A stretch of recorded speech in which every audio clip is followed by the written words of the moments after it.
1947 में आजाद हुए दोनों देश इंडिया और पाकिस्तान की इकोनॉमिक ग्रोथ में इतना बड़ा डिफरेंस क्यों? आज जहां इंडिया दुनिया का तीसरा बड़ा इकोनॉमिक पावर बन चुका है, तो वहीं पाकिस्तान बहुत गहरे इकोनॉमिक क्राइसिस से गुजर रहा है। यहां तक कि कुकिंग गैस लोग थैलियों में ले रहे हैं और बिजली और खाने पीने की चीजों के दाम भी आसमान पर हैं। बट हेलो फ्रेंड्स, मेरा नाम है दिलीप केसरानी। इस वीडियो में हम जानते हैं इन तमाम सवालात के जवाब कि आखिर क्या वजह है इंडिया की इकोनॉमिक ग्रोथ के पीछे और पाकिस्तान इतनी तेजी से भूख के मुंह में कैसे धंसता चला गया। इंडिया और पाकिस्तान दोनों देशों ने अपनी आजादी की पहली दहाई के दौरान 3 से 4% इकोनॉमिक ग्रोथ हासिल की, लेकिन 1960 के दौरान हिंदुस्तान की हुकूमत ने एक्सपोर्ट को महदूद करके और मुख्तलिफ ट्रेड पॉलिसीज लागू की, जिसका इंडिया की इकोनॉमी पर बहुत बुरा असर हुआ। इसके बरक्स पाकिस्तान ने अपने ईस्ट पाकिस्तान के इलाके के साथ नुमाया व्यापार से बहुत ज्यादा फायदा उठाया। पाकिस्तान की तरक्की का इंजन 1971 में तबाह हो गया जब ईस्ट पाकिस्तान ने अपनी आजादी का ऐलान किया और वो बांग्लादेश नाम से एक आजाद देश बन गया। 1961 और 1980 के बीच पाकिस्तान की एनुअल ग्रोथ रेट तकरीबन 6% तक पहुंच गई, जो हिंदुस्तान के 4% से फिर भी आगे थी। जबकि इकोनॉमिक ग्रोथ और पॉलिटिकल फैक्टर की वजह से हिंदुस्तान की ग्रोथ ने 1990 में पाकिस्तान को पीछे छोड़ दिया। अगले 30 सालों में पाकिस्तान लंबे अरसे से बैरूनी फंडिंग पर निर्भर रहा है। इसने 1960 से 2002 तक $30 बिलियन की गैर मुल्की इमदाद हासिल की। इस इमदाद ने पाकिस्तान को कर्ज जमा करने की इजाजत दी, जिससे पाकिस्तान कर्जों में धंस चुका है। 1990 से हिंदुस्तान की मईशत पाकिस्तान के मुकाबले में मजबूत रही है। भारत ने तजारत को आजाद किया और मुख्तलिफ इकोनॉमिक सुधारों को लागू किए, जबकि पाकिस्तान की तरह सियासी अदम तहफ़्फ़ुज़ का सामना नहीं किया। हिंदुस्तान ने भी अपनी तारीख में इससे पहले इंटरनेशनल ऑर्गेनाइजेशन और अमेरिका समेत चंद ममालिक से इमदाद हासिल की थी,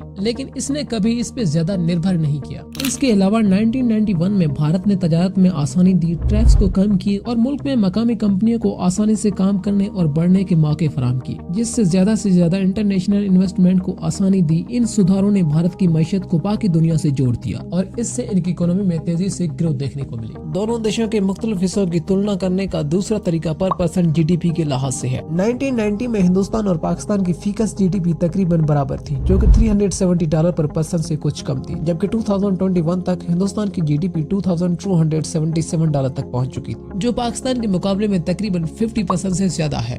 इंडिया और पाकिस्तान के मुख्तलिफ पॉलिटिकल हालातों ने अपने इकोनॉमिक रास्तों पर गहरा असर डाला है। भारत के डेमोक्रेटिक निजाम ने एक दहाई में 270 मिलियन लोगों को गुर्बत से निकालने में मदद फराहम की है।